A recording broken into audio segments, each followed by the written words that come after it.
古代有个懒汉，他生长在一个普通的乡间，名字叫阿大宝。他已经40多岁了，却从来没有下过地，都是他那70岁的老母亲去地里忙活，他就站在岸上瞎指挥。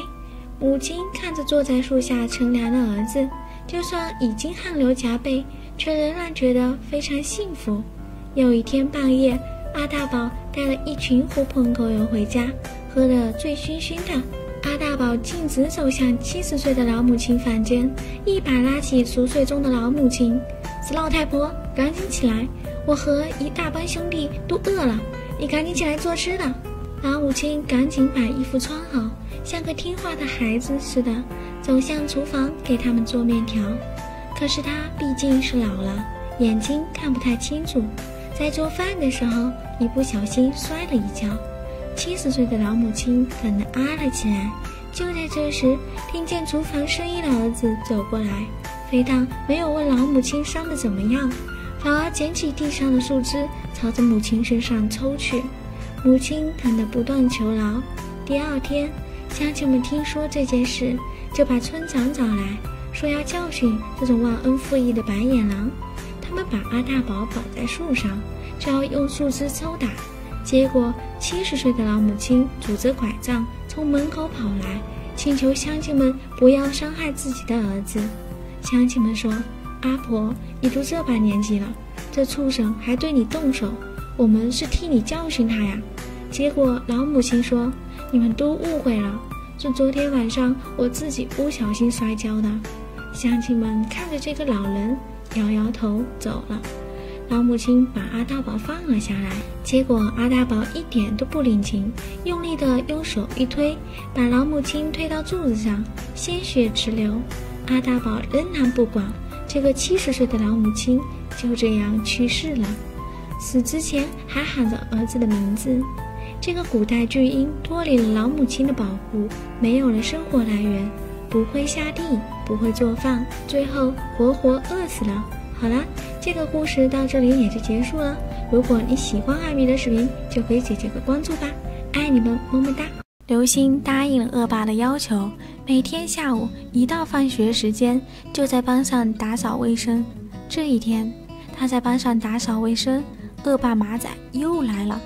琪琪心里想，这个坏蛋又来这里干什么？只见恶霸带着几个小跟班，整整齐齐地坐在一边，不断地往地上丢东西。刘星看到后生气极了：“我刚刚打扫完的啊，你们怎么可以这样？”刘星气得哭着跑出了教室，然后马仔他们就坐在那里笑。刘星受了这样的委屈，内心非常的难过。他来到小狗旁边，却看到狗妈妈已经快不行了的样子。这下刘星真的非常着急，可是自己身上的钱却不够，刘星只能抱着小狗在一旁哭。可就在这时，琪琪出现了。琪琪看到女儿这么久还没有回家，就出来找，却发现善良的刘星抱着狗狗在哭。仔细询问之下，琪琪知道了事情的经过，于是就带着母狗来到了兽医店。可是医生却说，这只狗也是真的命大，肚子里本来就长了一颗瘤子，又不知道哪里弄来的一身伤，能活到现在已经很不容易了。不过现在我也无能为力了，它活不过今晚了。刘星难过极了。第二天早上，刘星和妈妈安葬了狗妈妈，然后在琪琪的同意下，刘星把小狗带回了家，并把小狗取名叫天才。艾米爱你就像老鼠爱大米。大家好，我就是你们的老艾米。刘星是一个被家里从孤儿院领养回来的小女孩，家里突然破产，让爸爸不得不选择去码头搬箱子，这让刘星非常心疼。可是这根本没有办法解决家里的困难。雪上加霜的是，刘星和妹妹马上就要交学费了，他们上的学校都是贵族学校，他们家现在的家庭情况根本没有办法负担起高昂的学费。爸爸跟妈妈在房间商量对策。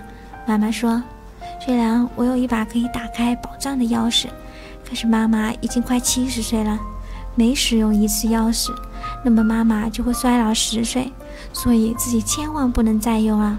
可是眼下2个孩子的学费该怎么办？爸爸叹了一口气，走出了家门。他如此疼爱2个女儿，一个人默默地跑出去，问码头老板透支下个月的薪水。他边想边走，真是1分钱难倒英雄汉啊！他来到码头老板家里，认真地把自己的情况跟码头老板说了。结果码头老板大怒：什么？你这才干1个星期就想要下个月的薪水？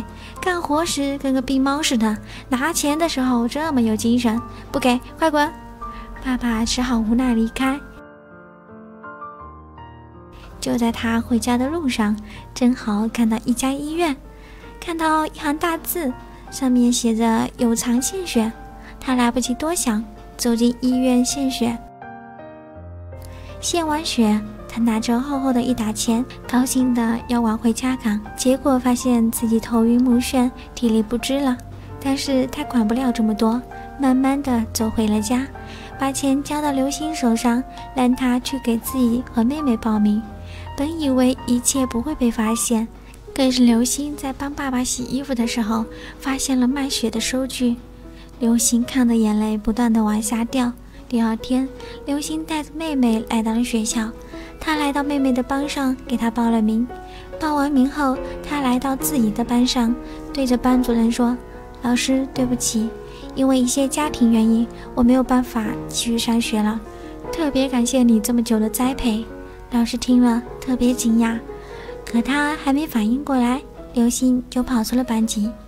刘星还能继续上学吗？关注艾米，下期更精彩哟！艾米爱你就像老鼠爱大米，关注艾米带你一起玩迷你。二狗子变成了狗，被刘星的好朋友收养了。这个好朋友的名字叫理想。这一天，刘星来到学校跟同学们一起上课，因为和亲妈相认，不能跟可凡他们一起生活，他心里闷闷不乐的。同学们都回家了，他还在教室。理想见刘星不开心，就说要给刘星一个惊喜，于是把刘星带到公园，对刘星说：你转过去。不一会儿，又让他睁开眼，迎面而来的是理想带着一只可爱的小狗。这只小狗让他想起了死去的天才。理想说，这是自己在家门口捡到的小狗，可是他们家都不太喜欢，希望刘星能够收养它。刘星当然愿意啦，只是很奇怪，这只小狗一见到刘星就好像认识他一样，高兴地扑到他怀里。刘星高兴地带着小狗回到漂亮阿姨家里，漂亮阿姨已经做好了热腾腾的饭菜等着刘星。母女2个有说有笑，非常亲密，这让在一旁的马仔很不是滋味，总感觉刘星抢走了自己的母爱。这一切全被可凡看在眼里。可凡回到家，看着每天忙碌的妈妈，埋怨她为什么不能像刘星的母亲一样给她做好吃的，为什么刘星可以像公主一样，自己就要过得那么平淡，这样非常不公平。于是他找到马仔，他会对马仔说什么？刘星会有危险吗？关注艾米，下集更精彩哦。